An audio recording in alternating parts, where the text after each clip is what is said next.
Welcome back in Alive Now. I'm Austin. Westfall. Russian President Vladimir Putin is saying on Thursday that he agrees in principle with the U.S. proposal for a 30-day ceasefire in Ukraine, but he's emphasizing that the terms are yet to be worked out, and he's also saying that any truce should pave the way to lasting peace. Putin says there are still issues to discuss, and he may want to call President Trump before an agreement is reached. Let's bring in Peter Doran of the Foundation for the Defense of Democracies. Peter, good to see you. Does it actually feel like we're inching closer to an end of the war? Is that within reach? Well, it looks like Vladimir Putin is not taking Trump's peace talks seriously. This is not going to go over well at the White House. So, what did we hear from Moscow today?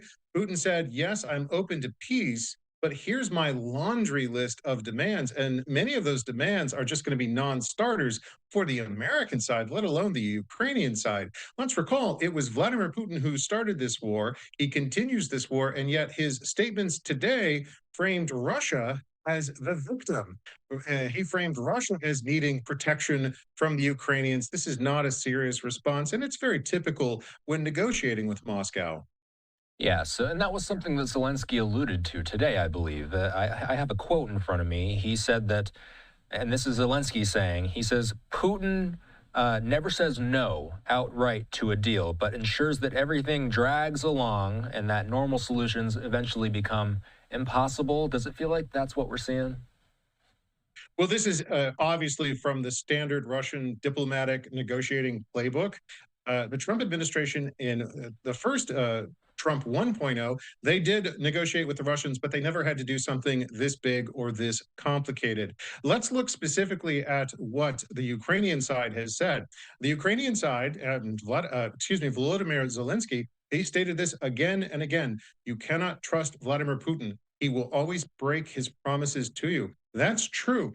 Let's remember the French and the Germans tried to negotiate with Putin starting in 2014 up until 2022, and they failed, mainly because Russia was not interested in peace. So far, as of today, Vladimir Putin has not indicated he's serious in taking Trump's negotiating process at face value. That's going to fall onto President Trump and the White House to show there will be penalties, economic penalties, if the Russians don't start acting with the seriousness that the Americans are bringing to this table. So here's a piece of what Zelensky said earlier. Right now, we have all heard from Russia Putin's highly predictable and manipulative words in response to the idea of a ceasefire on the front lines. At this moment, he is, in fact, preparing to reject it. Those are Zelensky's words. Who has the leverage on the battlefield, though, at this point, Peter? Who has more to lose? Who has more to gain? Well, it's important to remember that President Zelensky in Ukraine was speaking from his own experience. But when we step back and look at that battlefield, we are seeing a stalemate. Both sides have exhausted their offensive power, and that's why the line of conflict has really bogged down in recent weeks and months. The person or the country that has the most leverage in this negotiation is the United States. Let us recall on Friday, Trump announced on Truth Social there will be significant economic penalties, an increase in U.S. sanctions on Russian banks and other entities if Vladimir Putin continues to be aggressive and wage war against the Ukrainians. The Ukrainians have now said, we want peace. We're ready to deal. We're accepting President Trump's terms. And Vladimir Putin is saying, well, I like peace, but here's my demands. And those are going to be non starters. So now we see if President Trump upholds his threat to increase sanctions if Russia doesn't play ball. What's our understanding of speaking of leverage, what kind of leverage does the U.S. have over Russia when it comes to the threats of tariffs and things of this nature? What can they actually take away from Russia in that regard? Well, President Trump loves tariffs. We all know that. But our trade, the U.S. trade with Russia, is a rounding error in global commerce. Last year, we only did about $3 billion in trade with Russia. Those were basically non sanctioned transactions. So the tariffs that Trump is threatening are not nearly as scary to Vladimir Putin as the threat of additional sanctions. And let's look at what just happened. Think about this. Last year, Europeans sent more money to Russia in exchange for energy payments than they sent to Ukraine. Now, the Trump administration has just let a Biden era waiver on those payments, on those purchases to Russia, expire, which means the Europeans will no longer be allowed to continue their energy dealings with Russia. That's one example of how the Trump administration is beginning to apply new economic pressure to a big oil state like Russia. Without energy revenue, it becomes very hard for Putin to pay for this war against Ukraine. Remind us, what has Ukraine said about the proposal that's on the table? They've agreed to it, correct? That's right. Well, we all saw the terrible blow up in the White House in the previous days, a while ago. It was really disappointing. The Ukrainians went back, they huddled.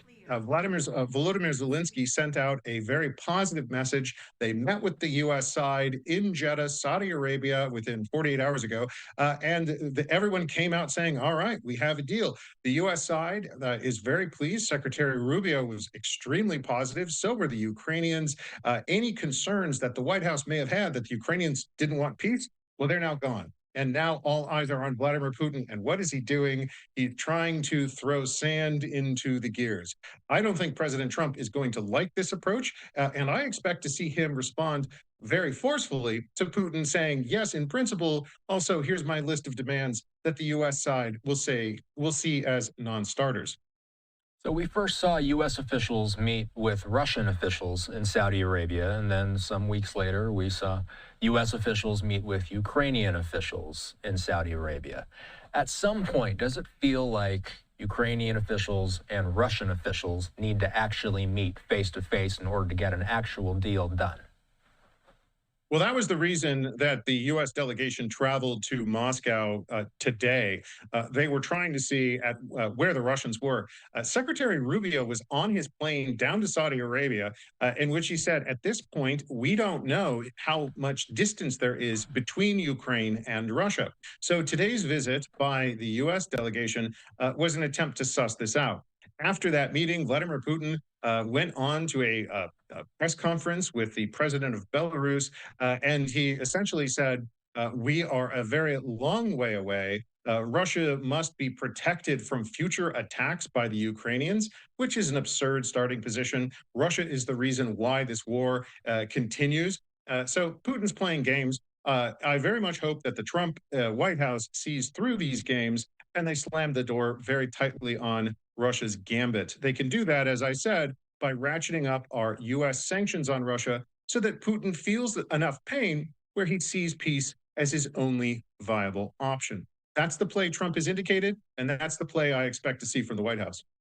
So, as you mentioned, Special Envoy Steve Witkoff is in Moscow today. He's expected to meet with President Putin. What's our understanding? Has that meeting happened yet? Have we heard of anything coming out of those talks, or is it still expected to happen soon?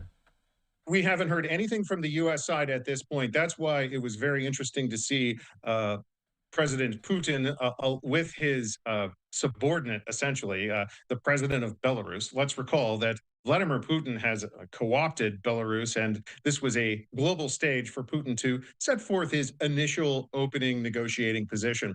That's very standard in negotiating with Russia. Let's also recall many diplomats who have had to sit at the other side of this table with the Russian side, with Vladimir Putin personally, have said time and time again, you can't trust Putin. He almost always negotiates in bad faith unless he is forced to negotiate in good faith. And that's going to be the heavy lift that sits before the U.S. negotiating team.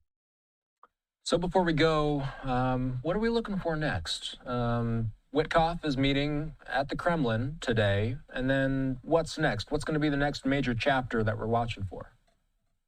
Well, I expect to see a lot of diplomatic language that comes out of this meeting, and it says we still have a long way to go. I'd also look for Secretary Rubio to repeat again something he said before. This is going to be a process. It's not going to be wrapped up with a tidy bow as quickly as many have assumed, but we remain dedicated to finding a way forward. That's going to require both Russia and Ukraine to accept things that neither side wants, but that is necessary if you are going to stop the bullets from flying and at least have a short-term ceasefire that leads to a long-term peace. Peter Doran is a adjunct senior fellow with the Foundation for the Defense of Democracies. Good to see you again, Peter. Talk soon. Thank you.